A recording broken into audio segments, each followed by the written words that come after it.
Pagi anak-anak, hari ini Lausa Aji akan membacakan sebuah cerita untuk kalian.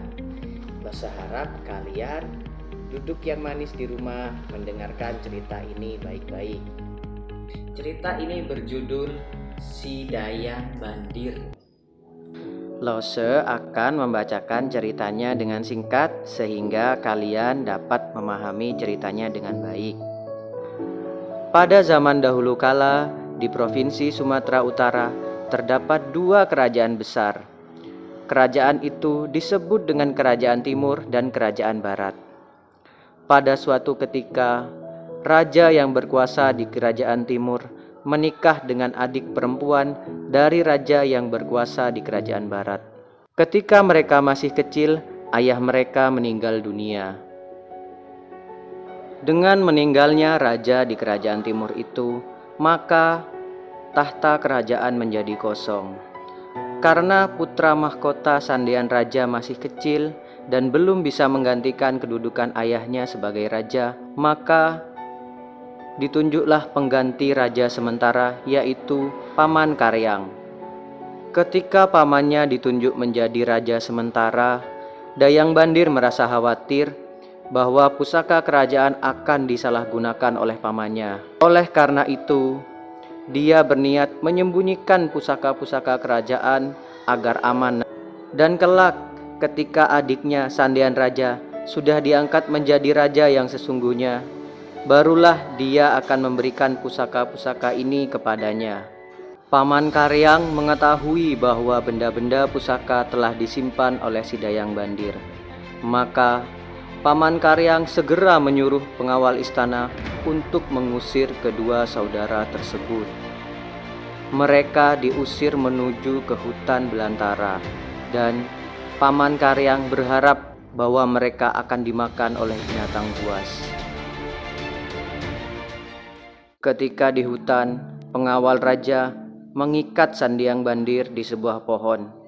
Sandian Raja berusaha membebaskan kakaknya, tetapi usahanya tidak berhasil. Ketika ia berusaha memanjat pohon, dia malah terjatuh.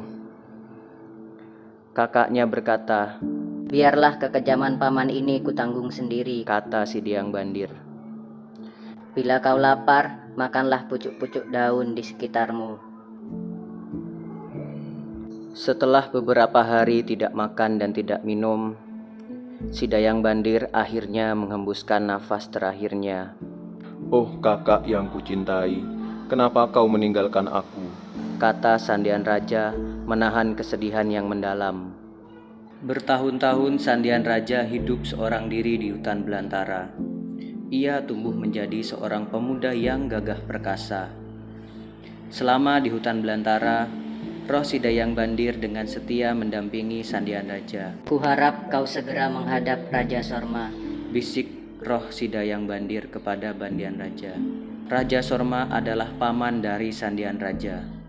Pada suatu hari, Sandian Raja bergegas menuju ke wilayah Kerajaan Barat. Ia akan menemui pamannya, yaitu Raja Sorma. "Baginda Raja, hamba adalah Sandian Raja, putra mahkota Kerajaan Timur," kata Sandian Raja memperkenalkan diri. Ia menceritakan bahwa ayahnya telah meninggal dunia dan ia diusir dari Kerajaan Timur. Raja Sorma ingin membuktikan bahwa Sandian Raja memanglah keponakannya sendiri. Maka ia menguji Sandian Raja. Bila Sandian tidak berhasil membuktikan bahwa dirinya benar-benar keponakan Raja Sorma, maka ia akan dijatuhi hukuman. Ujian pertama adalah Sandian Raja harus memindahkan sebatang pohon hidup dari hutan belantara menuju ke halaman istana. Atas bantuan roh kakaknya, ujian itu berhasil dilalui dengan baik. Ujian kedua adalah Sandian Raja harus menebang hutan untuk dijadikan perladangan. Pekerjaan ini pun dapat selesai dengan baik berkat bantuan roh kakaknya. Ujian ketiga sudah menanti Sandian Raja. Ia diperintahkan untuk membangun istana besar yang disebut Rumah Bolon. Lagi-lagi dengan bantuan roh kakaknya, pekerjaan ini dapat dia selesaikan dengan tepat waktu. Setelah melalui beberapa ujian, rupanya Raja Sorma belum mau mengakui bahwa Sandian Raja adalah keponakannya sendiri. Ia mengatur sebuah ujian terakhir. Sandian Raja harus menunjuk seorang putri raja di antara puluhan gadis di sebuah ruangan yang gelap gulita. Sandian Raja merasa khawatir kalau ujian yang terakhir ini tidak akan berhasil. Jangan khawatir, aku selalu menyertaimu. Bisik roh kakaknya, yaitu roh Dayang Bandir. Atas petunjuk roh Dayang Bandir, Sandian Raja berhasil memegang kepala putri raja yang sedang bersimpuh. Atas keberhasilannya itu, Sandian Raja diakui sebagai keponakan Raja Sorma dan ia dinikahkan dengan putrinya. 1 tahun kemudian, Sandian Raja bersama prajurit kerajaan barat menyerang kerajaan timur, di mana pamannya Raja Karyang berkuasa. Dalam sekejap mata, kerajaan timur dikalahkan. Akhirnya, Sandian Raja dinobatkan menjadi raja di kerajaan timur.